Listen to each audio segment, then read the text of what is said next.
Papa Dudut. May mga bagay tayong hinihiling na minsan ay maipagkakait sa atin.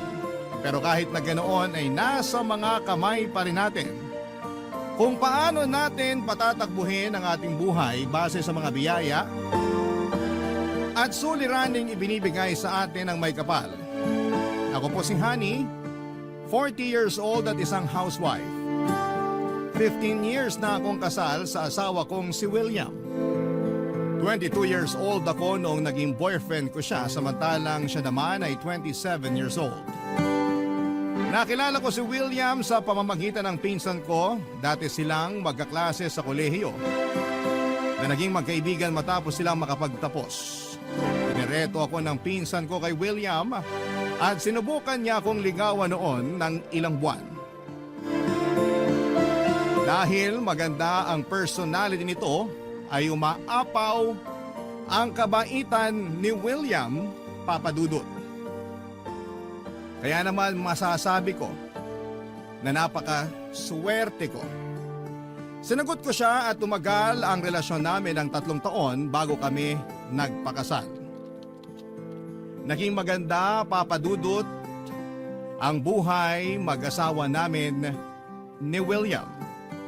Pareho naming inaalagaan ang isa't isa, kung ano ang pagsasakripisyo at pagmamahal na ibinibigay ng isa sa amin ay ibinabalik namin ito ng buo at sobra pa. Yun ang naging dahilan kung bakit naging maayos ang samahan namin ng 15 taon. Pero sa kasamaang palad ng kagustuhan naming bumuo ng isang pamilya ay nahirapan kaming tuparin. Hindi kasi kami makabuo-buo. Ilang beses kaming sumubok na magkaanak pero lagi kaming bigo, Papa Dudut.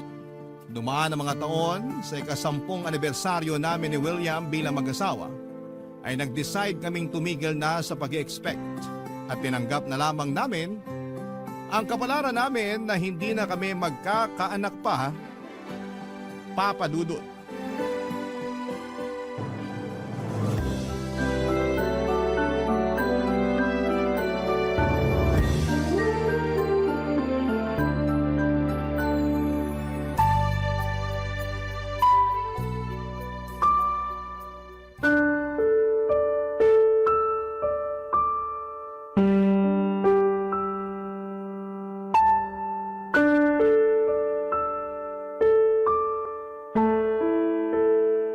Sa tingin mo, ano naman kaya ang dahilan ng Diyos kung bakit ayaw niya tayong bigyan ng anak?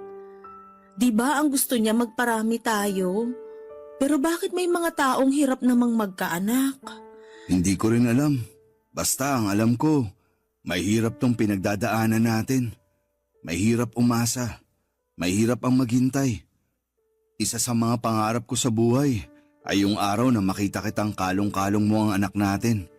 Pero kung wala talaga, siguro kailangan na lang talaga nating tanggapin kung ano man ang kapalaran natin. Ay, masama ba tayong tao? Hindi ba natin deserve magkaroon ng anak? Hindi, wag mong isipin yan. Wala tayong ginagawang masama. Wala tayong inaapakang tao. Wala tayong kasalanan. Kaya wag mong isipin na kaparusahan ang ginagawa sa atin dahil lang hindi tayo magkaanak. Kailanman, hindi magkakaroon ng masamang hangarin ng Diyos sa atin. Hindi niya tayo bibigyan ng problemang hindi natin kayang lutasin. Pero bakit? Bakit ganitong klaseng problema pa ang binigay niya sa atin? Hindi ko alam pero nakakasiguro ako na may purpose ang Diyos kung bakit hindi niya tayo binigyan ng anak. Anong klaseng purpose naman yun? Lahat tayo ay may kanya-kanyang trabaho sa mundong to. At sa tingin ko, ang trabaho nating mag-asawa ay ang makatulong sa isang batang nangangailangan ng magulang. Anong ibig mong sabihin? Maraming batang walang magulang ngayon na nangangailangan ng mag-aaruga sa kanila. Marami ding mag-asawa ang walang anak katulad natin. Siguro ang layunin ng Diyos para sa ating dalawa ay tumulong na mabigyan ng magulang ang mga batang mag-isa na lang sa buhay. Anong gusto mong sabihin? Gusto mo bang mag-ampon tayo ng bata? Oo sana. Yun na lang talaga ang naiisip kong paraan para magkaroon tayo ng anak. Naisip ko na rin yan. Pero nag-aalangan ako dyan eh. Bakit naman? Kasi, paano kung hindi natin magampanan ng maayos yung pagiging magulang natin sa bata? Siyempre iba pa rin yung pagmamahal na ibibigay mo sa totoo mong anak kesa sa anak na alam mong hindi naman galing sa'yo. Hindi naman natin kailangang isipin na anak ng iba yung batang aampunin natin eh. Ituturing natin siya bilang totoong anak. Ituturing natin siya na galing sa atin. Kung sakali mang mag-ampon nga tayo, sasabihin ba natin sa bata ang totoo na ampon siya? Mas maganda yon para sa bata. Sabihin natin ang totoo sa kanya habang bata pa lamang siya. Para sa ganun, hindi na siya magulat kapag nalaman niya ang totoo. Mas mabuti yon na wala tayong itinatagong sikreto sa kanya para magkaroon siya ng tiwala sa atin. Ano, gusto mo bang mag-ampon na lang ng bata? Pwede bang pag-isipan ko muna? Sige, hindi naman to basta-bastang desisyon eh. Pag-isipan mo to ng maigi dahil panghabang buhay na desisyon tong gagawin natin. Kapag ba pumayag ako, paano gagawin natin? May kakilala ako nagtatrabaho sa National Authority for Child Care. Siya ang nagsuggest sa akin na mag-ampon na lang tayo ng bata dahil maraming bata ngayon ang nangangailangan ng kalinga. Tutulungan niya tayong mag-adapt ng bata kung sakali mang pumayag ka na. Sige, bigyan mo ko ng ilang araw para makapag-isip-isip. Habang ginagawa mo yan, paano kung mag-adapt na lang muna tayo ng aso? Gusto mo ba? Aso? Oo, maging fur parent muna tayo para hindi tayo mabigla. Alam ko na bawal tayong magkaaso noon dahil allergic ang mama mo sa mabalahibo. Pero ngayong nakabukod na tayo, pwede naman na siguro tayong mag-alaga ng hayop. Parang magandang idea nga yan. Uy, gusto ko ng husky kasi ang ganda ng breed na yun. Pero mahal, ang nasa isip ko sana Aspin yung i-adapt natin. Aspin? Oo, yung mga asong Pinoy, yung walang breed. Marami rin kasing aso ang napapabayaan ngayon dahil sa mga taong hindi marunong mag-alaga eh. At least, kapag nakapag-adapt tayo, makakatulong tayo sa mga asong walang nag-aalaga sa kanila. Pwede rin naman yan. Sige, yan na lang muna ang gawin natin. Pumapayag ka? Oo, subukan muna nating mag-alaga ng aso. Salamat, mahal. Matagal ko na talagang gustong magkaroon ng aso. Ganon na nga po ang ginawa namin ni William Papadudut.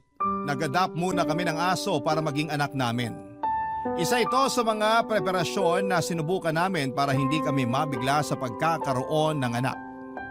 Chi ang ipinangalan namin sa aso na isang aspin mula sa isang shelter na nag-alaga ng mga stray dog. 1 taong gulang na siya nung nakuha namin ito. Magandang aso si Chi Papadudut. Puti ang kulay nito na may kaunting caramel spots sa batok papunta sa magkabilang tenga. Sobrang cute ni Chi kahit na wala siyang breed. Binaby namin siya at itinuring na parang tunay na anak.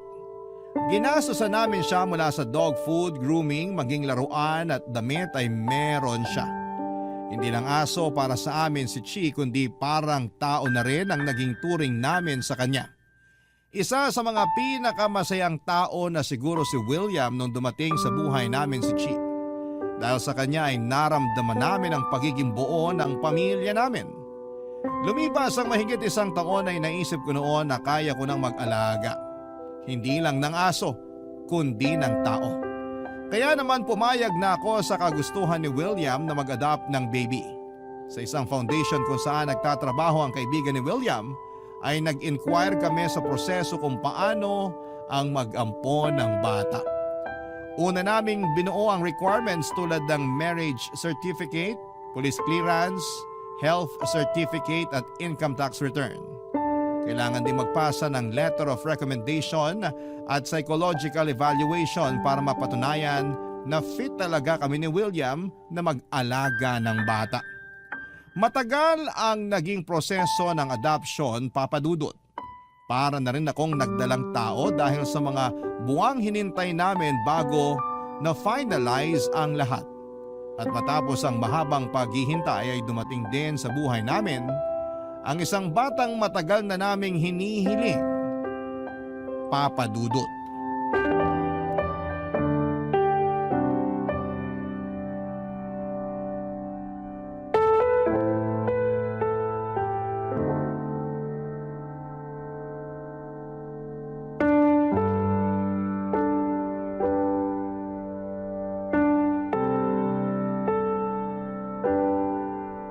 Tingnan mo, oh. Ang haba ng pilik mata niya. Oo nga eh. Manipis din ang labi oh. Tsaka medyo matangos ang ilong. Sigurado akong pogi ito kapag lumaki. Katulad ng tatay? Oo naman. San ba siya magmamana kundi sa akin? Ay, sinong mag-aakalang sa wakas magkakaroon din pala tayo ng anak? Sabi nga nila, in God's time. At ito na yun. Ito na yung oras na inilaan ng Diyos para maging magulang tayo. Uy, hello, Chi! Excited ka na rin bang makita tong kapatid mo? Halika rito.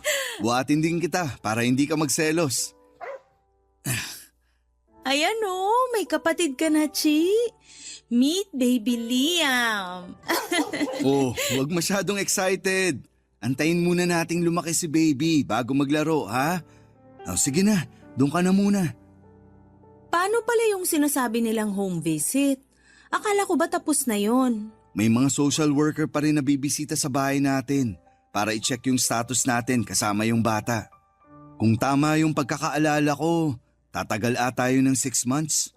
So sa susunod na 6 na buwan, oobserbahan tayo ng mga social worker? Oo, ganun na nga. Kailangan nilang masigurado na safe yung bata sa atin. Tapos kapag pumasa tayo, kapag nasiguro nila na kaya nating bigyan ng maayos na buhay si baby, saka na nila ifa-finalize lahat. Dadaan siya sa korte para maging legal na nating anak si Liam. Ang haba naman pala talaga ng proseso ng pag-aampon. Mas maganda na yun para masigurado. Para na rin hindi tayo magkaroon ng problema sa hinaharap. Ang kailangan lang nating gawin ay patunayan na deserving tayo na maging magulang ni Liam. Tsaka may notes din pala sila tungkol dito sa bahay, di ba? Ah, oo. Kailangan daw maging childproof tong bahay para sa safety ni baby. So kailangan nating mag-ayos para maging child-friendly dito sa bahay. Ako nang bahala dyan. Pinaghandaan ko talaga yan. Ako rin. Excited na akong ayusin yung kwarto ng anak natin. Sabay natin ayusin tong bahay para sa bagong pamilya natin. Salamat, mahal. Kahit natagalan tayong makabuo ng pamilya, hindi ka nawala ng pag-asa. Sabi nga nila, di ba? Na kapag gusto, maraming paraan. Sandali, diyan ka lang. Pipicturan kita. O sige, ito ang magiging first picture namin ni Baby Liam. Ready? 1, 2, 3, smile! Ayan! Mag-selfie ka rin para may family photo tayo. Sandali, isama natin si Chi para kompleto tayo.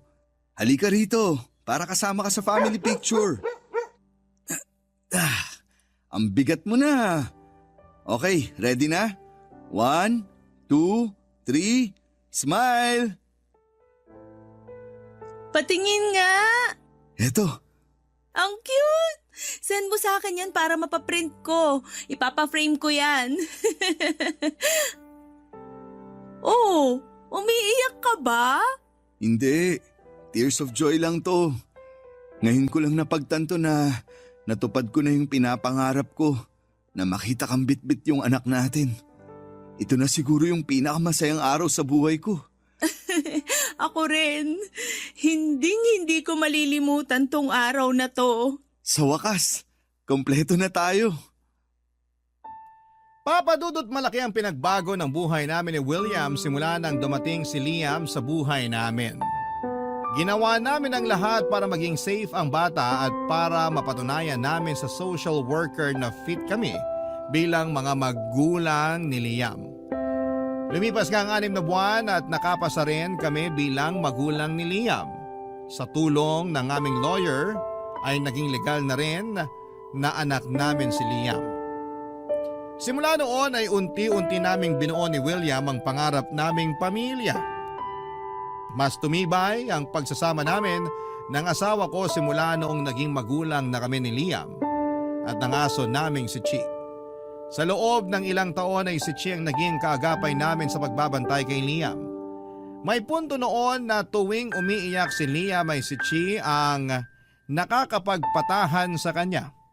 Para bang magkapatid na nga ang itsura ng dalawa kahit na aso lamang si Chi. Kailanman ay hindi iniwan ng aso namin ang tabi ng anak namin. Bilang kapalit sa pagiging loyal ni Chi sa amin, ay ibinibigay namin sa kanya ang lahat ng gusto niya. Kung gaano ang pagmamahal at pag-aalaga na ginagawa namin kay Liam ay ganon din ang pinaparamdam namin kay Chi. Minsan ay twining pa nga sila sa damit kapag lumalabas kami ng bahay, Papa Dudut. Si China ang nagmistulang panganay namin samantalang si Liam naman ang pangalawang anak. Hanggang sa dumating ang pandemic noong 2021. Pareho kaming nawala ng trabaho ni William. Sa loob ng mahigit 1 taon ay umasa lamang kami sa emergency fund naming dalawa habang naka-lockdown ng buong Pilipinas. At nung lumuwag ang restriction ay sa halip na maghanap ulit ng trabaho, ay naisipan namin mag-asawa na umuwi na lamang sa probinsya at doon ay pagpatuloy ang masayang buhay namin. Papa Dudut. Barangay Love Stories. Barangay Love Stories. Papa Dudut, sa Isabela ang probinsya namin.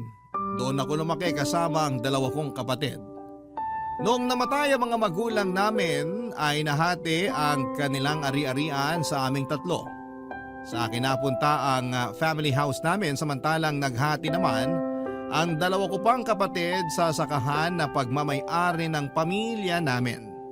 Habang bubuo ako ng pamilya noon sa Maynila ay iniwan ko muna sa pangangalaga ng kapatid kong si Kuya Nestor ang family house namin. Simula noon na siya na ang tumira doon kasama ang sarili nitong pamilya. Samantalang isa ko pang kapatid ay ibinenta ang lupang nakapangalan sa kanya para gamitin ang pera sa pag-abroad nito. Papadudot ang buhay nila Kuya Nestor ay malayong malayo sa buhay naming mag-asawa. May 9 silang anak at tanging si Kuya lamang ang nagtatrabaho sa kanilang pamilya bilang construction worker. Isang kahig isang tuka na maituturing ang kanilang buhay. May pagkakataon noon na sa akin umuutang si Kuya Nestor at bilang wala naman akong pinagkakagastosan noon ay pinapahiram ko sila ng pera hanggang sa nagpatong-patong na lamang ang utang nila sa akin.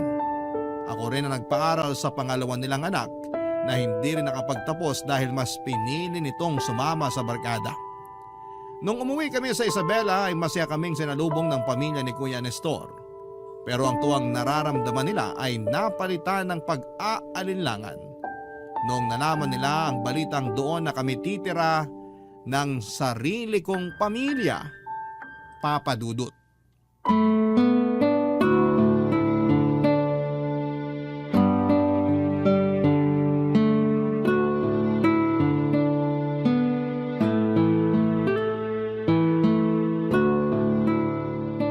Hindi man lang kayo nagsabi, edi sana nasundo namin kayo.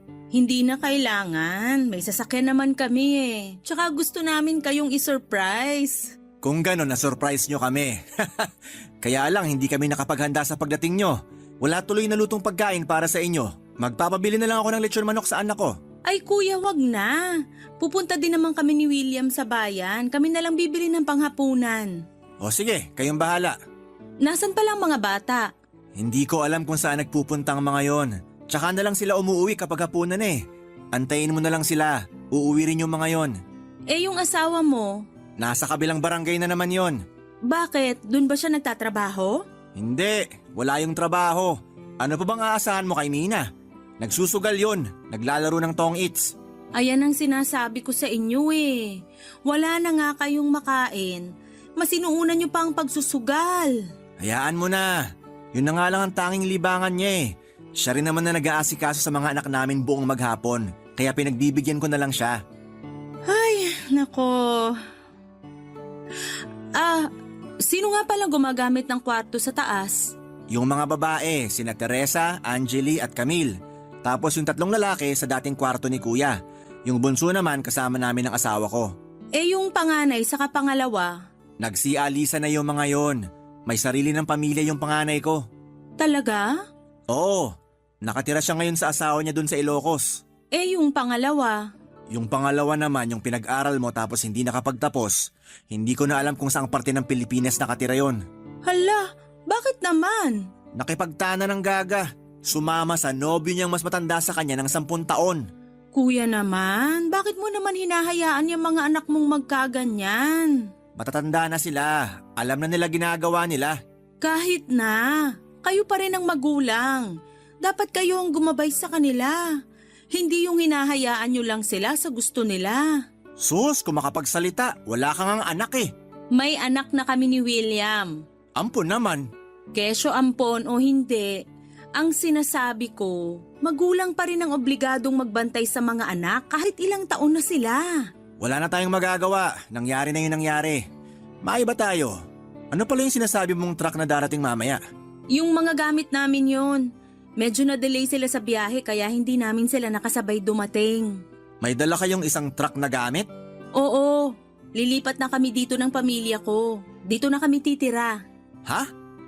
Paano na kami niyan? Huwag kayong mag-alala, hindi naman namin kayo paaalisin eh. Malaki naman tong bahay kaya magkakasya naman siguro tayo lahat dito. Siguraduhin mo lang ha? Wala kaming ibang malilipatan yan. Oo, huwag kang mag-alala. Bakit nyo naman naisipang lumipat dito? Hindi ba mas magandang buhay sa Maynila? Wala na kaming trabaho dun eh. Naisip namin na dito na tumira at magpatayo na lang ng negosyo. Mas tahimik dito, tsaka mas maganda ang buhay kesa dun sa Maynila. Kung sa bagay, O siya, sige. Aalis na muna kami ni William. Mag-grocery lang kami.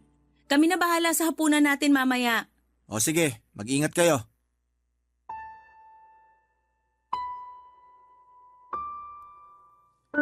Pagkarating namin sa probinsya ay agad naming inayos ang plano naming pagpapatayo ng sarili naming convenience store.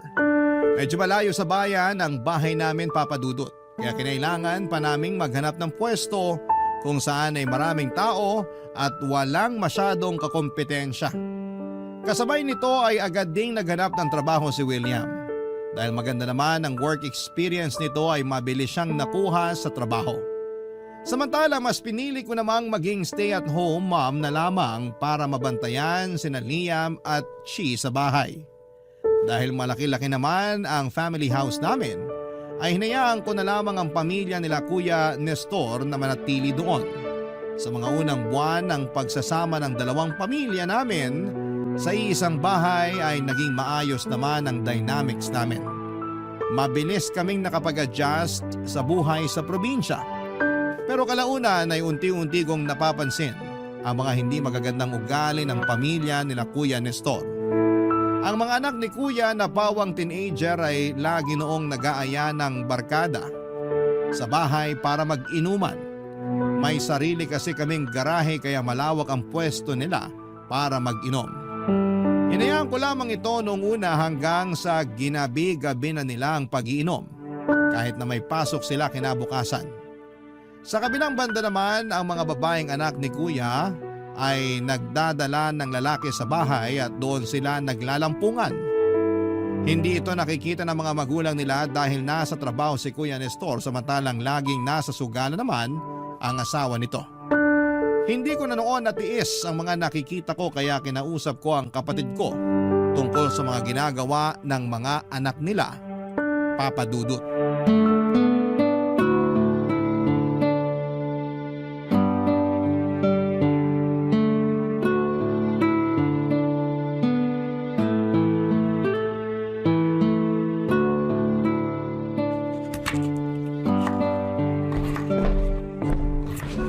Oh, honey, ano yung ginagawa mo? Nagpe-prepare na ako ng sahog para sa ulam na lulutuin ko mamaya. Ang aga naman. Ano bang lulutuin mo? Adobo. Request ni William. Matagal na raw kasi siyang hindi nakakatikim ng special adobo ko eh. Adobo? Anong klaseng adobo naman yan? Mix. Pinaghalong manok tsaka baboy. Paborito kasi to ni William. Lalo na kapag may kasamang patatas at hard-boiled egg. Uy, kakaiba yan ha. Naks, mukhang masarap ang ulam mamaya ah. Dapat pala damihan mo yung isasaing mong bigas kasi sigurado akong mauubos yan mamaya. Masarap talaga to kasi special recipe ko to. Ito kaya ang dahilan kung bakit na-inlove sa akin ang asawa ko. Pwede ka ba magtabi niyan para mamaya? Para mamaya? Bakit? Sinong ipagtatabi mo? Magiinuman kasi rito mamaya yung mga barkada ni Arnold eh. Wala silang pulutan. Mukhang madami naman yung lulutuin mo eh kaya ipagtabi mo na lang sila. Madami to kasi madami tayong kakain. Pati ba naman pulutan nila poproblemahin ko pa? Konti lang naman eh. Na-budget ko na to para sa ating lahat kaya sakto lang tong lulutuin ko. Paano yan? Wala silang pupulutanin mamaya. Aba, hindi ko na problema yon. May pang-inom sila tapos wala silang pambili ng pulutan? Hindi ka na naawa sa mga bata. Ay, hindi ako maaawa sa mga ganyang bagay. Nadadamay na sila sa mga ulam na niluluto ko at sapat na yun. Pati ba naman pulutan sa akin iaasa? Sa susunod, wag silang mag-inom kung wala silang pambili ng pulutan nila. Di wag ka na magtabi. Ang dami mo namang sinabi. Nakikisuyo lang naman ako eh. Kasi naman, bakit mo hinahayaan yung mga anak mo na araw-araw nagiinom? Hindi yan maganda sa kalusugan. Mga binata ng mga anak ko. Natural magiinom at magbabarkada yung mga yan. Parte yan ng pagbibinata. Parang hindi ka naman dumaan dyan. Hindi natural yun, kuya. Okay lang yung uminom paminsan-minsan, pero yung araw-araw? During weekdays pa at may pasok sila kinabukasan? Hindi naman apektado ang pag-aaral nila eh. Anong problema doon? Ang problema doon, bukod sa maaga nilang tinutusta ang mga atay nila, gastos yung ginagawa nila. Sa halip na yung pera na pambili ng alak, ibili sa mga importanteng bagay, di sana nakakatipid pa kayo ng asawa mo. Bakit mo ba pinoproblema yan? Hindi naman ikaw ang gumagastos sa pang-inom nila. Pulutan nga, ayaw mo magbigay eh. Tapos nangingialam ka pa dyan? Hindi ko sila pakikialaman kung hindi ako nadadamay. Kung walang-wala kayo, kanino ba kayo humihiram ng pera? Hindi ba sa akin? Ngayon, isusumbat mo na yung pagpapahiram mo ng pera sa akin. Hindi ko sinusumbat yon. Gusto ko lang ipunto na ayusin niyo yung mga priority niyo sa buhay. Tingnan mo nga anong oras na. Nasaan yung asawa mo? Nandun pa rin sa sugalan. Alam mo may pagka-intermitida ka rin eh. Huwag mong pakialaman tong pamilya ko. Hindi ko naman pinapakialaman ng pamilya mo ah. Hindi nga, pero para sa ikabubuti niyo naman tong ginagawa ko. Nasa iisang bahay tayo kaya kailangan tayong magtulungan. Tulungan mo na lang ako kapag nagpapatulong ako sa'yo. Pero kapag hindi ko kailangan ng tulong mo, manahimik ka na lang. Grabe ka, kuya. Ikaw yung grabe. Magluto ka na nga lang dyan. Papadudot, nakakalungkot na minasama ni Kuya Nestor ang pagbibigay payo ko sa kanya. Sa tingin ko ay may karapatan naman akong pagsabihan sila dahil una, ako ang may-ari ng bahay na tinutuluyan nila at pangalawa ay kapakanan lang din naman ng pamilya niya ang concern ko. Pero kahit na napagsabihan na ay wala pa rin nagbago sa mga hindi magagandang asal nila, Papadudot. Sa katunayan ay mas lumala pa nga ito na para bang sinasadya nila ang mga ginagawa nila. May pagkakataon noon na nagpapasaring na sa amin ang asawa ni Kuya Nestor. Ang pinakaayaw daw niya sa lahat ay ang mga taong pakialamera. Sinabihan naman ako ng asawa ko na hayaan na lamang sila pero hindi ako ganon, Papadudot. Ayokong tinatapakan ako ng ibang tao kaya noong sumobra na ang mga pagpaparinig na ginawa ng hipag ko ay sinagot ko na siya. Nauwi ito sa awayan ng dalawang pamilya sa puntong hindi na kami nagpapansinan noon kahit na nasa isang bahay lamang kami. May hangganan ng pasensya ng bawat tao, Papadudot. At kahit pa gaano kabait ang isang tao ay nauubos din ang pangunawa nito. At gano'n na nga ang nangyari sa akin. Nang minsang nagkaroon ulit ng inuman, ang mga pamangkin ko sa bahay namin ay biglang nagkaroon ng gulo. 2:00 na noon ng madaling araw noong nagising ako sa mga sigawan nila sa baba. Nang tignan ko kung saan nanggagaling ang komosyon ay nagulat ako noong nakipagbatuhan na ng gamit ang isa sa mga anak ni Kuya Nestor. Sinubukan ko silang awatin at muntik na rin akong madisgrasya noong isang malaking bato ang lumipad papunta sa direksyon ko. Mabilis naman akong nakailag pero natamaan ang sasakyan namin. Nagalit si William sa mga nangyari at sila naman ni Kuya Nestor ang nagkaalitan. Matapos nitong kampihan ng kanyang mga anak. Sa huli ako na mismo ang nag-decide na paalisin na ang pamilya ni Kuya Nestor sa pamamahay namin dahil sa mga gulong ginagawa nila ng mga panahong yon, Papadudot. Barangay Love Stories. Barangay Love Stories.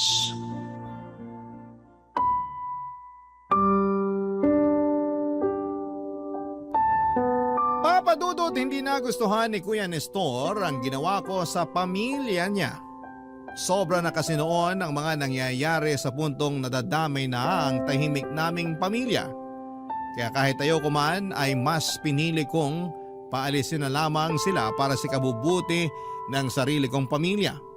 Pero dahil sa ginawa ko ay nagtanim ng sama ng loob sa akin ang sarili kong kapatid. Pati na rin ang buong pamilya nito. Ganun pa man ay wala na silang magagawa dahil sa akin nakapangalan ang family house namin, Papa Dudut. May sariling lupa naman talaga si Kuya Nestor pero matagal na nila itong naibenta para mabayaran ang mga utang ng kanyang asawa sa pagsusugal. Pagkatapos nilang umalis sa bahay ay nangupahan sila malapit sa construction site kung saan nagtatrabaho si Kuya. Minsan tuwing nalalasing ang kapatid ko ay nagpupunta siya sa bahay para magwala. Kapag nangyayari yon, ay agad akong tumatawag ng barangay para hindi na mag-escalate pa ang gulo. Natatakot din kasi ako para sa kapakanan ng anak ko na noon ay bata pa. Hindi nga nagtagal ay tumigil din naman si Kuya Nestor sa panggugulo niya sa amin. Pero kahit na ganoon ay hindi natigil ang mga pasaring na ginagawa nila sa social media. Pinapalabas nila na wala akong awa at kaya ko raw tinalikuran ang sarili kong kadugo. Hinayaan na lang namin ni William yon dahil alam naman ng lahat ang ugali ng kanilang pamilya. Dumaan ang ilang buwan ay bumalik sa tahimik ang buhay namin ng pamilya namin.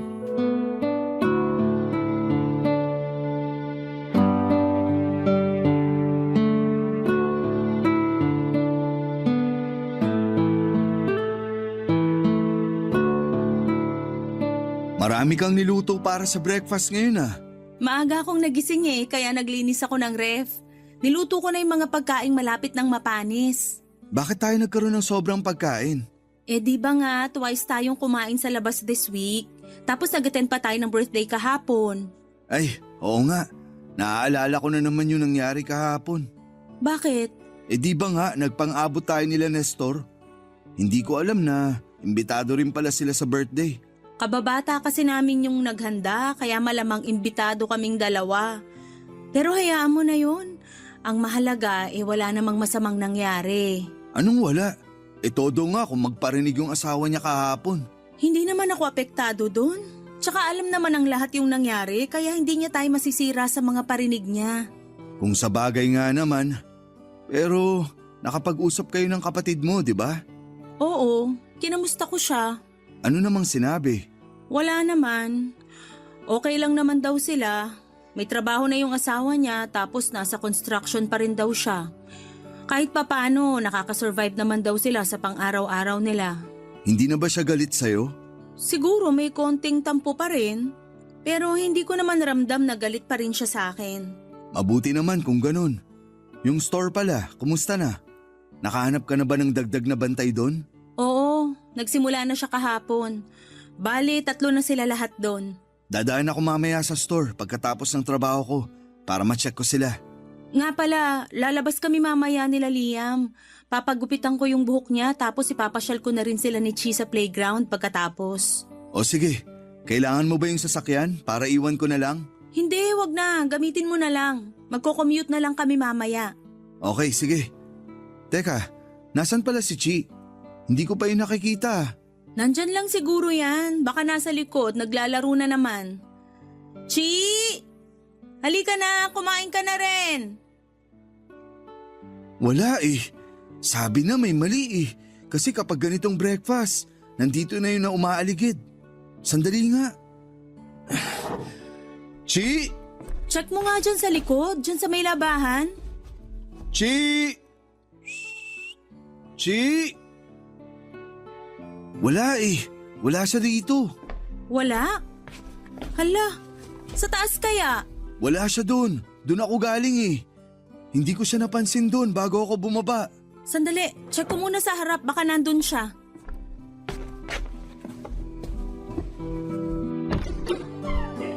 Chi! Oh my gosh! William, bukas yung gate! Ha? Hindi mo ba sinara? Hindi pa naman ako lumalabas eh. Nandyan pa nga yung mga basura na ilalabas ko sana mamaya. Baka naman hindi mo na isara kagabi. Hindi, sinara ko yung gate kagabi. Yun yung last na ginawa ko bago ko umakyat para matulog. Bakit bukas yung gate? Naku, baka nakalabas na yun. Halika, hanapin natin. May mga nanguhuli pa naman dito ng mga asong gala kasi may city ordinance na bawal ang mga galang aso. Ako na lang maghahanap sa kanya. Dito ka na lang. Baka biglang magising si Liam, wala siyang kasama. O sige, itanong mo yung mga kapitbahay natin kung napansin ba nila si Chi. Baka nandyan lang siya, nakikipaglaro sa ibang aso. Okay, sige. Papa Dudut, wala pa pong CCTV noon sa bahay namin kaya hindi namin alam kung paano at bakit nakabukas ang gate ng bahay ng araw na yon. Ang CCTV naman sa kalye namin ay hindi gumagana kaya nahirapan talaga kaming hanapin ang aso naming si Chi. Nilibot na rin namin noon ang buong bayan pati na rin ang mga karatig lugar nito. Pero hindi talaga namin nakita ang alaga namin at ni isa sa mga kapitbahay namin ay walang nakapansin sa paglabas ni Chi. Halos hindi ako makatulog noon sa sobrang pag-aalala. Lagi kong iniisip kung nakakain pa ba si Chi, kung may maayos ba itong tinutulugan o kung may buhay pa ba ito. Papadudod parang anak na ang turing namin ni William sa asong yon. Kaya naman labis ang lungkot na nararamdaman namin. Noong lumipas sa mga araw ay hindi pa rin namin siya nahanap. Nagpaskil na kami noon ng missing picture nito sa bawat barangay sa lugar namin. Araw-araw din kaming nagpo-post noon sa Facebook kung may nakakita ba sa kanya. Sa sobrang desperado namin ay willing pa kaming magbigay noon ng pabuya sa kung sino man ang makapagbabalik sa amin kay Chi. Pero sa kasamaang palad ay hindi namin muling nakita pa si Chi. Ang unang anak na itinuring namin ni William, si Chi ang unang nagbigay sa amin ng pamilya na matagal na naming hinahangad. Kaya daig pa namin ang namatayan nung hindi na namin muling nakita pa ang aso namin. Papadudod, sinisisi ko ang sarili ko sa mga nangyari. Dumating pa nga ito sa puntong kine-question ko ang sarili ko kung nasara ko ba talaga ang gate namin ng gabing yon o hindi. Mabuti na lamang kahit na ganoon ang nangyari ay hindi ako sinisi ng asawa ko sa nangyari.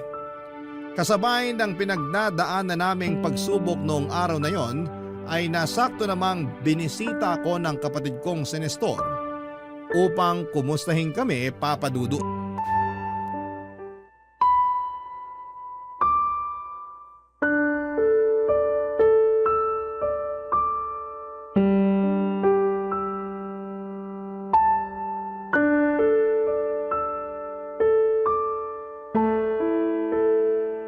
Mahal, bitawan mo muna yung cellphone mo para makakain ka na. Sandali, chinecheck ko lang kung may nag-message sa akin sa Facebook. Baka kasi may nakakita na kay Chi. Hindi na natin makikita pa si Chi. Huwag ka namang sumuko agad. Matalinong aso si Chi. Alam niya kung saan siya uuwi. Ilang araw na ang lumipas. Hindi na babalik ang aso natin, honey. Kasalanan ko to eh. Huwag mong sisihin ang sarili mo. Walang may gusto sa nangyari. Sa tingin ko, may kumuha sa kanya eh. Kumuha? Oo, kasi kung nakatakas lang siya, babalik at babalik yun. Pero dahil hindi na siya bumalik, malamang may kumuha sa kanya. Sana kung sino man yun, ibalik na niya si Chi. Miss na miss ko na talaga siya eh. Ako rin, miss ko na siya. Hindi pa rin naman nawawala yung nararamdaman kong pag-asa na baka isang araw, bigla na lang bumalik sa atin si Chi. Pero kung magpapakatotoo ako, mas maganda yung tanggapin na lang natin yung posibilidad na wala na talaga siya. Sana talaga may nakakita na lang sa kanya. Para kahit papano mapanatag ako na may nag-aalaga sa kanya. Honey, nandyan ba kayo? May tao Tao yata. ba? Sino kaya yun? Sandali, check ko.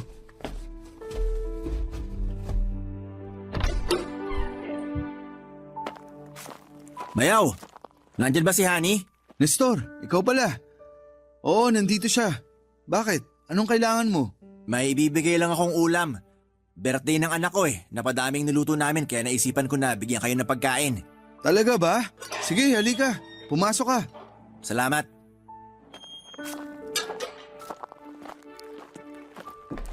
Ani, nandito si Nestor. Kuya? Anong ginagawa mo rito? Nagdala ko ng ulam nyo. Adobo.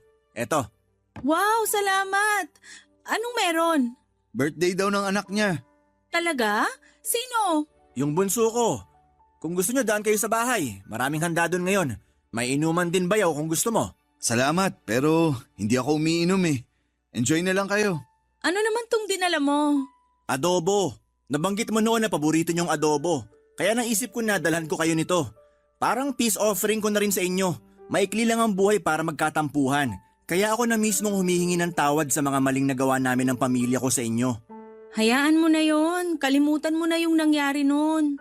Magkapatid tayo at tayong dalawa rin lang naman ang magtutulungan sa hirap eh. Salamat. Oh, tikman nyo na tong luto ko. Gusto kong malaman kung pasado ba sa panlasa yung gawa ko. O sige nga, anong klaseng adobo ba to? Hulaan nyo kung ano. Bayaw, tikman mo rin. O sige. Anong klaseng karne to? Medyo mabuto siya tsaka parang medyo makunat. Sorry ha. Huwag ka ma-offend. Makunat ba? Karne ba to ng kambing? Masarap naman siya. Masarap ba? Hindi yan kambing. Hindi kambing? Eh ano to? Parang hindi naman to baboy o baka eh. Aso. Adobong aso yung kinakain nyo. Ano? Aso to? Pinakain mo kami ng aso? Hindi lang yan basta aso. Yan yung pinakamamahal nyong aso. Nawawala yung aso nyo, di ba? Ayan, nahanap nyo na siya. Anong sabi mo? Oh my gosh! Lintik lang ang walang ganti. Sinira niyong pamilya ko. Dahil sa inyo, lagi kami nag-aaway ng asawa ko.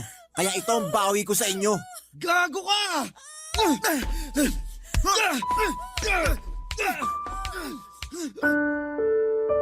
Nauwi sa pisikalan sinang William at Nestor ng araw na yon, Papa Dudut. Kinailangan ko pang magpatulong sa mga kapitbahay namin para maawat ang pag-aaway ng dalawa. Sobrang nasaktan ako sa mga nalaman ko, Papa Dudut.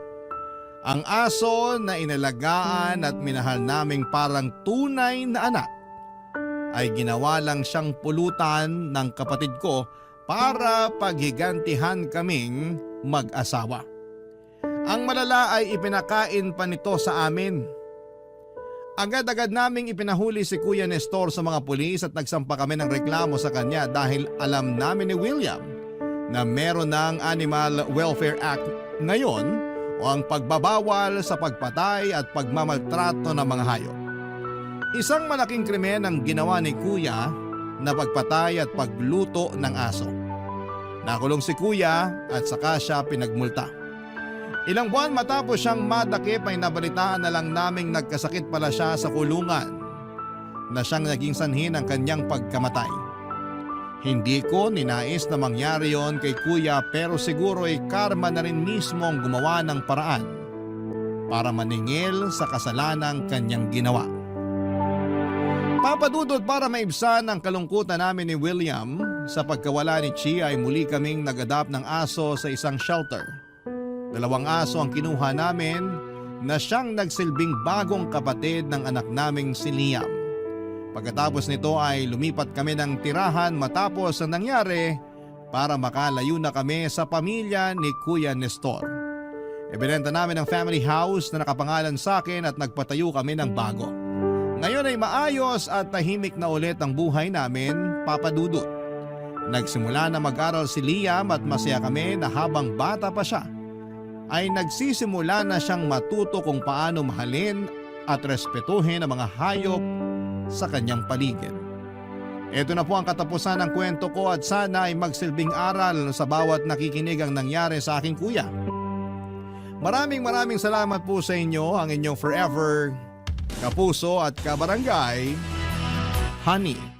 Dear Papa Dudut, lahat daw tayo ay pwedeng magkamali at dahil walang perpektong tao, dapat daw na palagi tayong marunong magpatawad.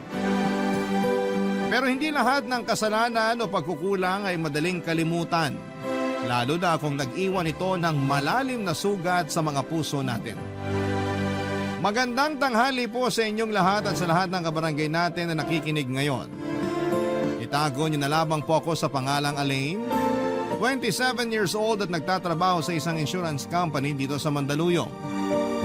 Matagal na akong listener ng Barangay LS 97.1 at halos araw-araw ako nakatutok talaga at nakikinig sa inyo lalo na sa ganitong katanghalian. Kaya naman kayo rin po talagang naisip ko na kwentuhan at hinga ng payo tungkol sa bagay na gumugulo sa isipan ko. Lumaki nga pala ako sa isang simple pero hindi ko masasabing tahimik na pamumuhay. Kasama ko ang mga magulang ko sa bahay namin at madalas ko silang naririnig o nakikita na nag-aaway. Marami silang mga bagay na pinag-aawayan pero pinakamadalas ay ang pambababae ng tatay ko, Papa Dudut.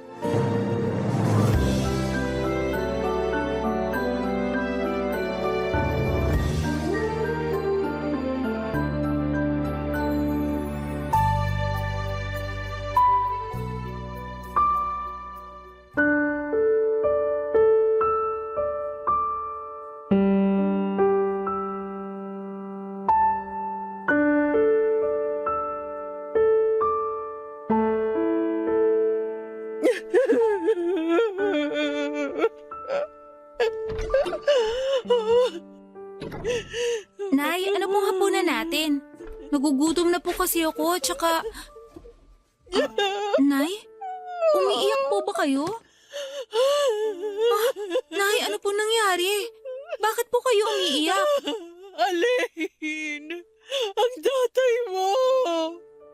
Wala na siya!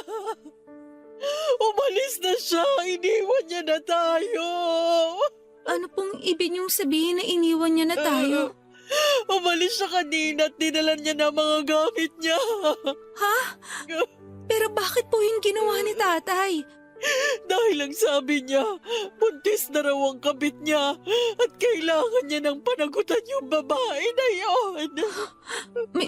May kabit na naman po si tatay? Oo, Elaine. Matagal ko nang alam yon at hindi ko lang sinabi sa'yo kasi ayokong masira ang atensyon mo sa pag-aaral. Matagal nang gustong makipaghiwalay sa akin ang tatay mo pero nakiusap lang ako sa kanya na huwag niya tayong iwanan. Na okay lang sa akin kahit may kabit siya. Basta uuwi pa rin siya dito sa bahay natin. Sabi ko naman po sa inyo dati pa eh. Na kung hindi na kayo masaya kay tatay, okay lang po sa akin na maghiwalay na kayo. Pero bakit naman po pumayag pa kayo na lokohin niya kayo ng paulit-ulit? Dahil ayoko ngang masira ang pamilya na to. Hindi mo ba naiintindihan yun?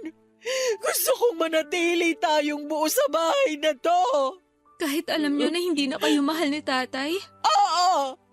Ayos lang sa akin ang lahat basta magkakasama tayo. Ayos lang talaga sa akin.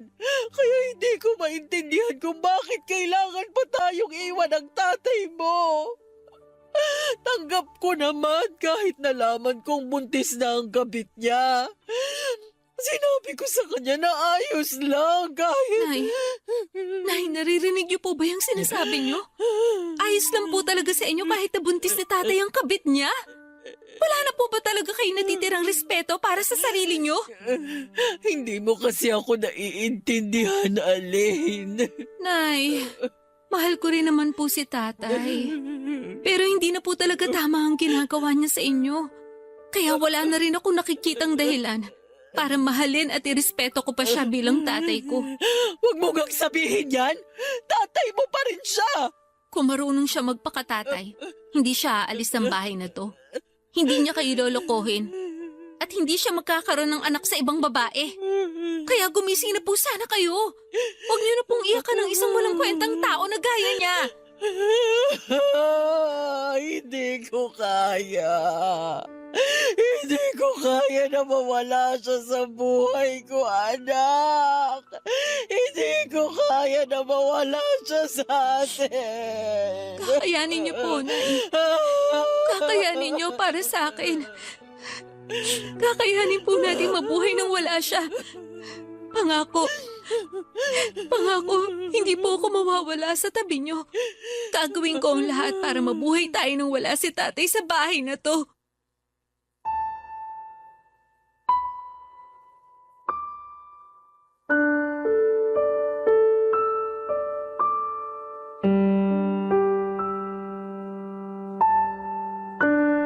Papadudot, hindi yun ang unang beses na ng babae si tatay, pero yun ang unang beses na iniwan niya kami para sa ibang babae. Sobrang nasaktan ako noon para kay nanay kasi saksi ako sa ilang taon na pagtitiis at ilang beses na pagpapatawad na ginawa niya kay tatay. Bata pa lamang ako ay naririnig ko ng ilang beses nang nahuli ni nanay ang mga kalokohan ni tatay, Papadudot, pero pinapatawad niya pa rin ito. Ang sabi niya pa noon ay ginagawa niya yon para sa akin kasi ayaw niyang lumaki ako sa isang wasak na pamilya. Mula nang umalis si tatay sa bahay namin ay hindi na siya muling bumalik pa. Minsan nga ay uuwi ako sa bahay namin nang wala pa si nanay, tapos ay malalaman ko na lamang na pinuntahan pala niya si tatay at pinakiusapan niyang umuwi na ng bahay namin. Grabe, yung lungkot at sakit na nararamdaman ko noon para kay nanay. Dahil ilang beses ko siyang nakikitang umiiyak at tinatanong ang sarili niya kung saan ba siya nagkulang bilang asawa ng tatay ko. Pero sinabi ko kay nanay na hindi namin kailangan na ipilit ang mga sarili namin kay tatay. Kung ayaw na niya talaga sa amin ay kakayanin namin na mabuhay nang wala siya. Doon ako nagsimula na maging working student. Pinilit kong igapang ang pag-aaral ko at ilang pangangailangan sa bahay. Kaya lang ay nagkasakit naman si nanay at kinailangan namin ng pera dahil na-confine siya sa ospital. Labag man sa loob ko. Pinuntahan ko si tatay sa bahay ng kabit niya para humingi ng tulong sa kanya, Papadudot.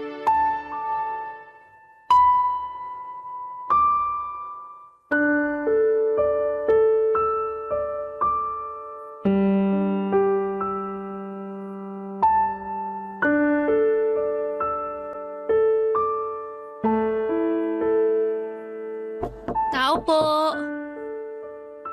Tao po. Tay, nandito po ba kayo? Tao po. Oh, Aline, anong ginagawa mo dito? Tay, gusto ko po kasi kayo makausap. Paano mo nalaman kung saan ako nakatira?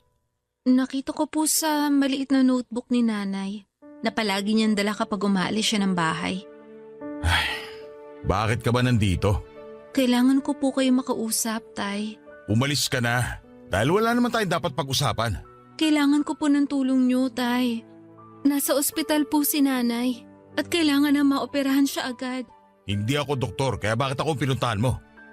Dahil kailangan ko po ng pera at hihingi po sana ako ng tulong sa inyo. Pasensya na pero wala akong pera, kaya makakaalis ka na. Tay, nakikiusap ako. Huwag niyo muna akong pagsaraduhan ng pinto. Sinabi ko na nga na wala akong mapapala sa akin, di ba? Kaya umalis ka na, Aline!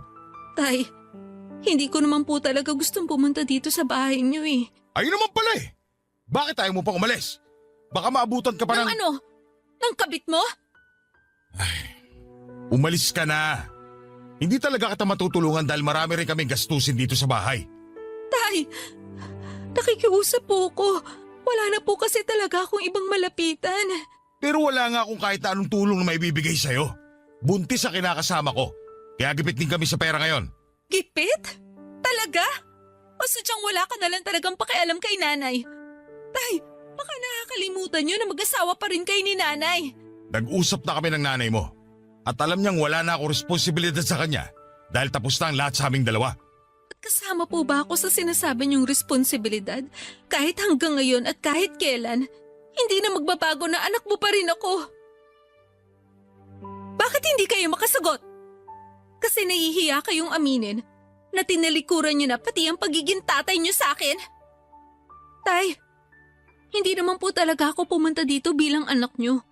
Dahil mula nung umalis kayo sa bahay, tinanggap ko nang wala na akong tatay. Pumunta ako dito bilang anak ni nanay na humihingi ng tulong para sa kanya. Pero mukhang wala rin talaga ako mapapala dito dahil napakatigas ng puso niyo. Mali pala. Wala pala talaga kayong puso. Umalis ka na. Dahil ayoko maabutan ka pa rito na kinakasama ko. At baka makasama pa sa pagbubuntis niya kapag nakita ka niya. Buti pa sa pinagbubuntis ng kabit niyo, concerned kayo.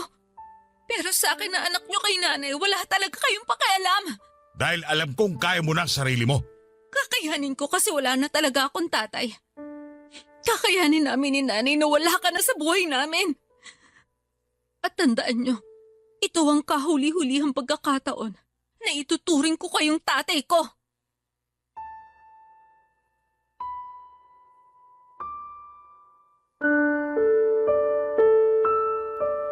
Papadudot nang sabihin ng doktor noon na kailangan na maoperahan si nanay sa lalong madaling panahon ay hindi na ako masyadong nakapag-isip noon. Pumunta na kaagad ako kay tatay para humingi ng tulong para sa kanya. Alam ko kung saan siya nakatira noon kasama ang kabit niya dahil nakita ko na nakasulat yon sa maliit na notebook ni nanay noon. Naisip ko na kahit papaano ay magiging concerned pa rin si tatay kay nanay dahil mag-asawa pa rin sila sa papel. Ilang taon din silang nagsama at minahal siya ng sobra ng nanay ko. Kahit na iniwan na niya kami, alam ko na hindi niya hahayaan na may masamang mangyari kay nanay. Pero nagkamali ako sa akala ko dahil naging napakatigas ng puso ng tatay ko. At kahit na anong pakiusap o pagmamakaawa ang gawin ko noon, ay talagang tiniis ako ni tatay na hindi tulungan sa panggastos para sa operasyon ni nanay. Papadudot hindi ako makapaniwala na wala na talagang natira ni katiting na pagmamahal si tatay para kay nanay. Mabuti na lamang at nahingan ko ng tulong noon ang isa kong kaklase at pinahiram niya ako ng pera para sa operasyon ng nanay ko ng mga panahong kailangan namin ng tulong. Papadudot. Barangay Love Stories. Barangay Love Stories. Papadudot yung araw na humingi ako ng tulong kay tatay para kay nanay ay ang araw na kailanman ay hindi ko makakalimutan sa tanang buhay ko. Sa ilang taon na pagsasama ng mga magulang ko noon ay walang ibang ginawa si nanay kung hindi ang mahalin si tatay. Kahit nagtatrabaho si tatay ay tumatanggap pa rin ng labada noon si nanay para may ambag siya sa panggastos sa bahay. Hindi rin kasi buo ang ibinibigay ni tatay na sahod noon kay nanay. Nasa kalahati lang o minsan nga ay mas maliit pa doon. Palaging sinasabi ni tatay na marami silang ginagastos sa trabaho o binabayaran na utang. Ayun pala ginagastos niya yon sa kabit niyang ibinahay niya, Papadudot.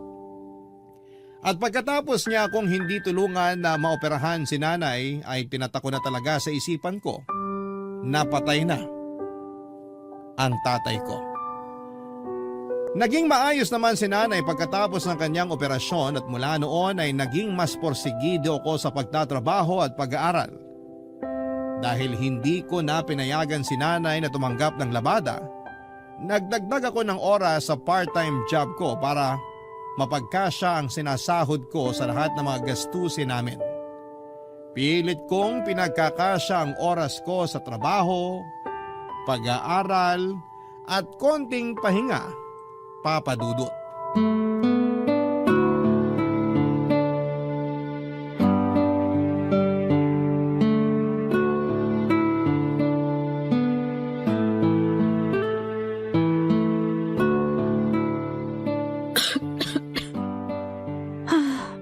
Ang hirap naman itong nire-review ko.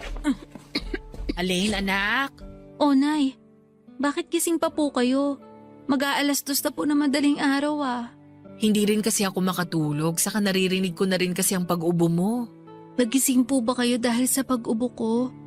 Pasensya na po kayo kasi hindi ko rin po talaga mapigilan eh. Ayos lang. Hindi lang din naman talaga ako makatulog. Eto ginawang kita ng kalamansi juice. Naku, salamat po. At yan po talaga ang kailangan ko. Sakto kasi dito niyo pa tinimpla sa paboritong tasa ko. Siyempre naman, alam ko na itong tasa rin ang gusto mong palaging iniinuman. Pero bakit ba hindi ka na lang muna magpahinga? Ilang araw ka na ring puyat at inuubo. Hindi po pwede kasi maaga rin po ang exam ko mamaya. Hindi ka na ba talaga matutulog? May oras pa naman po ako para umidlip. Kasi malapit na rin po ako matapos dito sa nire-review ko.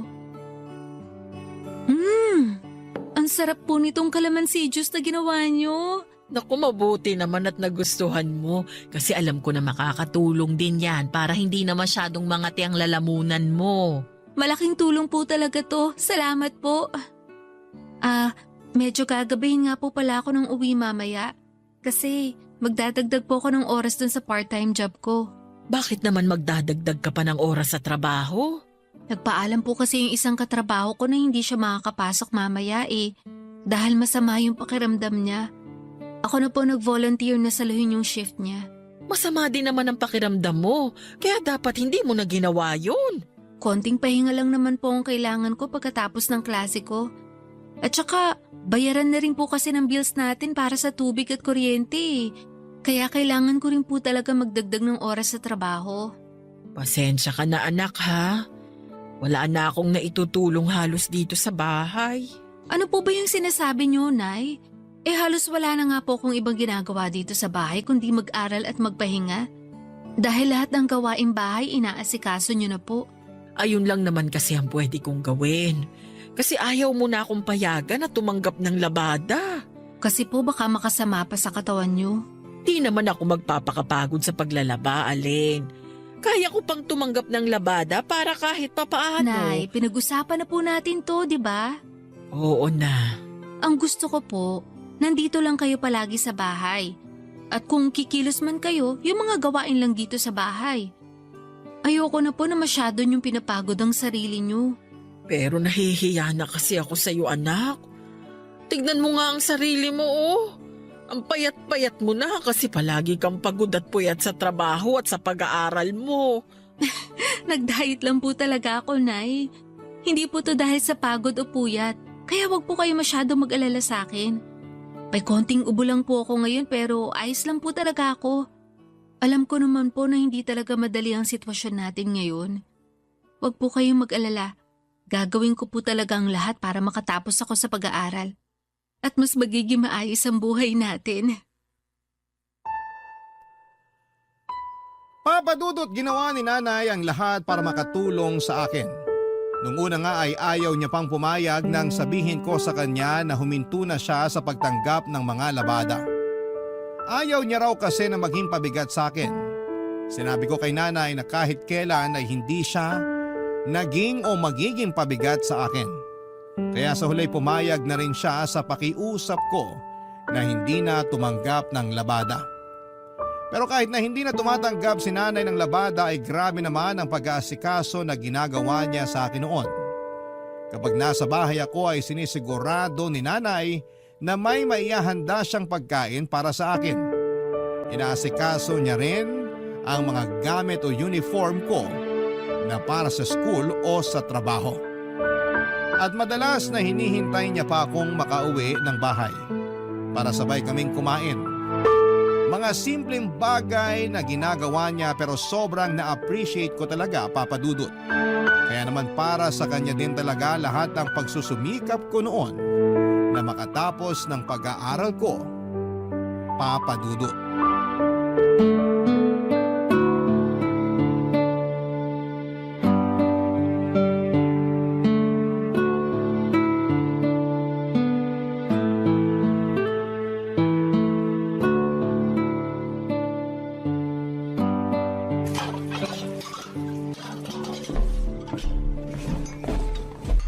Alin, tulungan na kita dyan sa pagliligpit mo. Ayos lang po, Nay. Patapos na rin po ako dito. Sigurado ka ba? Opo, kasi mga baso na lang naman yung binabanlawan ko dito. Okay. Sige, pero napagod ka ba kanina sa pag-aasikaso ng mga bisita para sa celebration natin ng graduation mo? Hindi naman po, Nay. Kayo nga po ang iniisip ko kasi alam ko na kayo ang mas napagod. Dahil sa mga ginawa niyong pagluluto ng mga pagkain para sa handa ko. Sabi ko naman po kasi sa inyo mag-order na lang tayo ng mga pagkain eh. Mas makakamura kasi tayo kung ako ang magluluto. At yun naman ang nangyari, di ba? Malaki ang natipid natin kanina dahil ang mura ng mga gulay at karne na binili ko. Binenta ng mga suki ko ng mas mura ang mga paninda nila sa akin nung sabihin ko na para sa'yo yon, para sa graduation celebration natin ang pagtatapos mo sa pag-aaral. Talaga po, Nay? Oo. Nakakatuwa naman po sila. Sakto nga lang din po yung niluto nyo eh, kasi konti lang yung mga bisita natin kanina. Sabi ko naman kasi sa'yo, imbitahan mo lahat ng kaklase mo para malaman nila kung gaano kasarap magluto ang nanay mo. Alam naman na po yun ng mga kaklase ko, kasi madalas nyo akong pinapabaunan ng pagkain para sa lunch ko. At saka, busy rin po yung mga yon kasi may celebration din ngayon sa mga bahay nila. Pero thank you po. Kasi ang aga niyo pong nagising kanina para mamalengke at mag-asikaso ng mga lulutuin. Wala yun anak, hindi rin naman ako masyadong napagod. Sigurado po ba kayo? Parang narinig ko po kasi kanina na sinabi niyo kay Ninang na medyo sumasakit ang balakang niyo. Anak, hindi naman yun dahil sa ginawa kong pagluluto sa buong umaga. Sadyang tumatanda na rin talaga ang nanay mo, kaya may mga ganito na akong pananakit ng katawan na nararamdaman. Kaya nga po ayoko na masyado kayo nagpapakapagod dito sa bahay. Kapag talaga yumaman tayo, ikukuha ko na kayo ng kasambahay. Ay nako, ayan naman ang hindi ko papayagan na gawin mo. Kasi ayoko talaga ng may ibang tao dito sa bahay natin. Hindi ako komportable na may estranghero tayong kasama dito. Para mas mapagaan naman ang kasambahay ang mga gawain niyo dito. Ay hindi ka rin sigurado doon anak, kasi baka mamaya wala pang masyadong alam na gawaing bahay ang makukuha mo. Saka hindi tayo sigurado at baka ipahamak pa tayo niyan. Alam mo naman ang panahon ngayon, nagkalat ang mga mapagpanggap at masasamang tao. Ang dami kayang nababalita sa TV at radyo ngayon na mga kasambahay mismo nila ang nagnanakaw o gumagawa ng masama sa mga amo nila. Siyempre hindi po kukuha ng hindi mapagkakatiwalaan ng kasambahay. Ano naman ang magiging basihan mo dyan, Aber? Yung mukha nila. Yung mga dokumento na pwede at madali lang gawa ng peking kopya. Basta anak, ayoko ng kasambahay o kahit na sinong hindi natin kilala na makakasama dito sa bahay. Sige po, Nay, kayo po ang masusunod. Kasi kayo pa ang reyna ng bahay na to eh. At sa oras na makahanap ako ng trabaho, ipaparamdam ko naman po sa inyo kung paano mabuhay ng parang isang reyna. Papadudot aaminin ko na noong nag-working student ako ay may mga oras na parang gusto ko nang sumuko. Napapatanong ako sa sarili ko kung bakit kailangan na pagdaanan ko ang ganong kabigat na mga pagsubok ng buhay. Bakit kailangan na bigyan ako ng tatay ko or bigyan ako ng tatay na kagaya ng tatay ko, pero dahil sa nanay ko ay palagi at pilit akong nagpapakatatag noon. Siya ang ginawa kong lakas at inspirasyon para hindi ako sumuko. Iniwan man kami ni tatay noon, mag-isa kong itataguyod ang buhay namin ni nanay. Tutuparin ko lahat ng mga pangarap namin kahit kaming dalawa na lamang ang magkasama sa buhay. Hindi madali pero kinaya kong gawin lahat ng yon. Kinaya ko kasi palaging nasa tabi ko si nanay at pinaparamdam ang kanyang suporta, pag-aalaga at pagmamahal. Kaya naman nang makatapos ako ng pag-aaral, alam ko sa sarili ko na si nanay lang ang dahilan kung bakit at paano ko yon nagawa. Siya nag-iisang dahilan para pilit kong abutin ang mga pangarap ko noon sa buhay ng mag-isa. Papa Dudut. Barangay Love Stories. Barangay Love Stories. Papa Dudut, nang makatapos ako ng pag-aaral ay mas naging porsigido ako sa buhay. Nag-apply kaagad ako, Papa Dudut, ng ibang trabaho at madali naman akong natanggap. Nagpakitang gilas din talaga ako sa trabaho kaya naman mabilis akong na-promote. Unti-unti ay naramdaman kong gumagaan na ang buhay namin ni nanay. Hindi na kami nagigipit sa pera at hindi na rin kami masyadong nagtitipid pagdating sa mga gastusin sa bahay. Madalas na rin kaming kumakain sa labas kahit na walang okasyon noon. Nagawa ko na nga rin noon na iparenovate ang ilang bahagi ng bahay namin. Nakabili ako ng bagong appliances at furnitures tapos ay naipapasyal ko pa si nanay sa iba't ibang lugar sa Pilipinas. Palagi ko ring binibigyan ng pera si nanay para panggastos niya sa sarili niya. Pero dahil hindi naman maluho ang nanay ko ay palagi niya lang ding iniipon ang ibinibigay ko sa kanya. Gusto ko lang din talagang iparamdam kay nanay na malas man siya sa lalaking napangasawa niya, ay suwerte naman siya sa naging anak niya, Papa Dudut.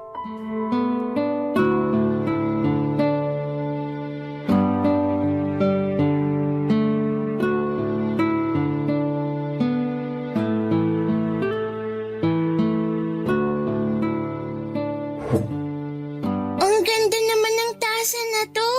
May nakadrawing pa talaga na sunflower sa gitna. Sana meron din akong ganitong tasa. Nay, nasa kusina po ba kayo? Nagugutom na rin po kasi ako kaya... Sino ka? Ay, hello po. Good evening po, Ate Aline. Sino ka at bakit kilala mo ko? Ako po si Abigail. Kapatid niyo po ako. Kapatid? Ano ba yung sinasabi mo? Tsaka ano ba yung ginagawa mo dito sa loob ng bahay namin? At sino nagpapasok sa'yo dito? Abigail, anak? Uy, Alain! Alain, nakauwi ka na pala. Tita, buti po nakauwi na kayo. Sakto, kasi nandito na rin po si Ate Aline. Tay, siya po yung ate ko, di ba po? Yung nasa picture na nakalagay sa wallet niyo po. Yung palagi niyo pong kinukwento na maganda, mabait, at masipag na ate ko. Siya nga, Abigail. Siya ang kapatid mo, si Ate Alain. Sabi na nga ba sa'yo ni? Hello po, Ate Aline. Huwag mo akong tawaging ate, hindi kita kapatid. Alain! Abigail, mabuti pa pumasok ko muna sa loob ng kwarto kung nasaan ang mga gamit natin. Tatawagin ka na lang namin kapag kakain na tayo ng hapunan. Sige po, Tay. Nay, ano pong ginagawa ng mga taong yan dito sa bahay natin? Nakiusap kasi ang tatay mo na kung pwedeng dumito muna sila ni Abigail. Wala na rin kasi silang ibang mapupuntahan dahil pinaalis na sila dun sa apartment kung saan sila dating nakatira. Ilang buwan na rin kasing hindi nagpapadala ng pera ang dating kinakasama niya. Nagtatrabaho na kasi sa Japan. Kaya bumalik siya dito sa bahay natin ngayon? At talagang tinanggap niyo pa talaga siya kasama ang anak niya sa labas? Kapatid mo si Abigail, Alain. Wala akong kapatid kasi matagal na akong walang tatay. Alain! Huwag mong pagtaas na ng boses ang tatay mo. Hindi niyo po ba narinig ang sinabi ko, Nay? Matagal na akong walang tatay. Dahil mula nang ipagtabuyan niya ako nang minsang humingi ako ng tulong sa kanya para sa pagpapagamot niyo, tinatak ko na sa isip ko na namatay na ang tatay ko. Kasi siya naman yung umalis eh. Siya yun ang iwan at nagalis sa atin sa buhay niya. Tapos ngayong bigla siya bumalik, tatanggapin niyo naman agad siya. Kalilimutan niyo lahat ng ginawa niyang panuloko sa inyo. Aalisan niyo na naman ng respeto ang sarili niyo. Magpapakatanga na naman kayo sa lalaking yan. Bahay ko pa rin ito at ako pa rin ang masusunod sa bahay na to. Kaya sa ayaw at sa gusto mo, dito muna titira ang tatay at kapatid mo. Papa Dudut, pakiramdam ko ay parang bumalik bigla lahat ng galit sa puso ko nang muli kong makita si tatay sa loob ng pamamahay namin. Bumalik bigla sa isipan ko yung pang-iiwan na ginawa niya kay nanay at pagtataboy sa akin noong humingi ako ng tulong sa kanya. Naramdaman ko ulit ang sama ng loob sa kanya dahil sa paulit-ulit na pangangaliwa niya kay nanay. Gustong gusto ko talaga siyang paalasin noon pero hindi ko magawa kasi si nanay na mismo ang nagpatuloy sa kanya sa bahay namin. Papadudot sa ilang taon na pilit kong ginapang ang pag-aaral ko at buhay namin ni nanay nakatatak sa isipan ko na patay na si tatay. Dahil alam ko naman na noon na wala na akong kahit na anong aasahan mula sa kanya. Inalis niya kami sa buhay niya kaya dapat na rin namin siyang alisin sa buhay namin. Yung mga plano ko noon ay para sa aming dalawa na lamang ni nanay. Hindi na kasama doon si tatay kaya mabigat para sa akin na muli siyang makasama sa isang bahay kasama pa ang bunga ng kasalanang ginawa niya sa pamilya namin. Papa Dudut.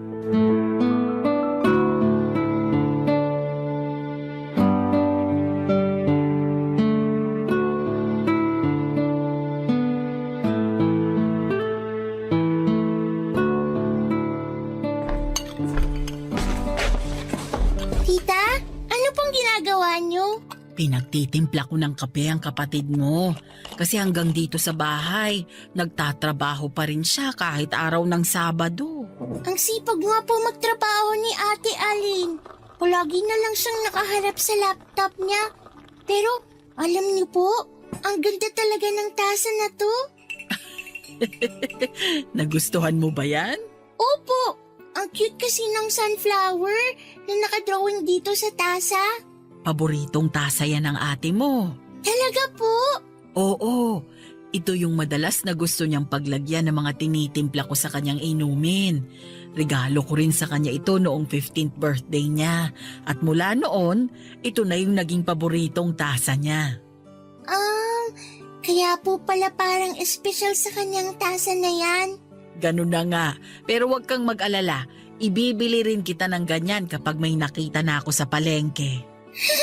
Yay! Thank you po, tita. Pero okay lang po ba kung ako nang magdala ng kape ni Ate Alin sa kanya? Sigurado ka? Gusto mong ikaw ang maghatid nito sa ate Alain mo? Opo, okay lang po ba? Oo naman, sige.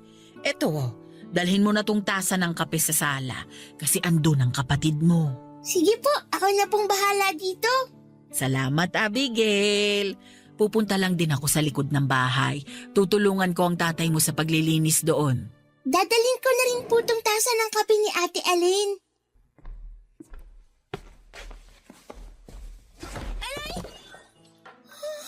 Hala, nabitiwan ko yung tasa ng kape ni Ate Alin. Ano yung nabasag? Teka, paboritong tasa ko yan ah! Ate Alin, sorry po. Nabitiwan ko yung tasa ng kape kasi hindi ko po napansin na may tsinelas pong nakaharang sa dadaanan ko. Pero hindi naman po ako nasaktan kasi malayo sa paa ko Ano ba sa tingin mo ang ginagawa mo? Hindi mo ba alam na regalo pa sa akin ni nanay ang tasang yan? Tapos babasagin mo lang? Ate Alin, hindi ko naman po talaga sinasadya. Sorry po. Anong hindi mo sinasadya? Halika nga dito! Aray ate, nasasaktan po ako. Bitiwan niyo na po ang braso ko. Alam mo, ikaw? Gawain mo rin talaga manira ng mga gamit dito sa bahay namin, no? Dahil ikaw din ang dahilan kung bakit nasira ang pamilya namin. Alam mo ba yon, ha? Ikaw ang sumira sa pamilya namin. Kaya dapat sa'yo tinuturuan ng leksyon para maputol agad yung mga sungay mo. Aray ko, tama na po. Huwag niyo na po ako paluin. Tatay, tita, tulungan niyo po ako. Ayoko na Ano nangyayari dito? Oh, Diyos ko! Alain! Anong ginagawa mo sa kapatid mo? Alain, bakit sinaktan mo ang kapatid mo? Abigail, halika na dito. Tay, Ayos ka lang ba? May masakit ba sa'yo? ayoko na po dito, tay. Umalis na po tayo. Ayoko na po sa bahay na to. Pagsabihan niyo yung batang yan. Nasasanay siya manira ng mga gamit dito sa bahay. Tay, hindi ko naman po talaga sinasadya na mabitiwan yung tasa ng kape. Kasi may nakaharang pong tsinela sa dinadaanan ko. Nasugatan ka? Napasok ko ba na mainit na kape? Hindi naman po ako nasugatan o napasok. Kaya lang, nagalit na po agad sa akin si Ate Alin. Hindi ko naman po talaga sinasadya na mabasag ang paborito niyang tasa eh. Alain! Ano na naman bang kinagagalit mo kay Abigail? Binasag niya lang naman ang paborito kong tasa, anay. Hindi naman sinasadya na kapatid mo na mabasag ang tasa mo, Alain. Kaya hindi mo na siya kailangan saktan. Pwede po ba? Huwag niyo nang ulit-ulitin na kapatid ko ang batang yan dahil magkaiba kami ng nanay. Ako pa rin ang tatay niyo ni Abigail. At hindi mo na mababago yon. Matagal nang patay ang tatay ko. At hindi nyo na rin po mababago yun. Hindi nyo na po maaalis sa isip ko na inabandonan nyo kami ni nanay para sa kabit nyo at sa batang yan. Kaya wag nyo nang asahan na magbabago pa ang pakikitungo ko sa anak nyo. Kasi para sa akin, hindi ko siya kapatid at hindi ko siya ituturing na parte ng buhay ko.